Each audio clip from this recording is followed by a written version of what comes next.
இளைப்பாறுதல்னா என்ன? ஒரு கணவன்கிட்ட ஒரு மனைவி எப்பையும் சலித்து கொண்டே இருப்பாங்களாம்.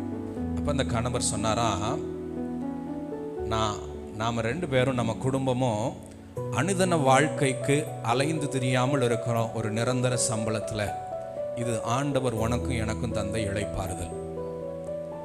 நீயும் நானும் சுகத்துக்கும் பலத்துக்கும் அலைந்து தெரியாம இந்த வியாதிக்கு எவன்கிட்ட போறது, எப்படி பண்றது, நாளைக்கு எப்படி கடக்கிறது, இதுக்கு என்ன தீர்வு உண்டு அப்படின்னு வியாதியை தூக்கி பிடிச்சி அலைந்து தெரியல, நெடுநாள மருத்துவமனையில் கிடக்கல, சுகமாய் நலமாய் நடத்துகிறார். இது இளைப்பாறுதல்.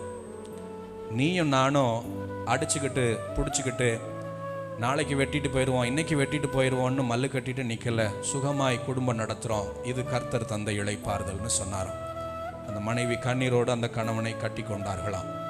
கர்த்தர் உங்களுக்கும் எனக்கும் தருகிற இளைப்பாறுதல் அமைதலான வாழ்க்கை.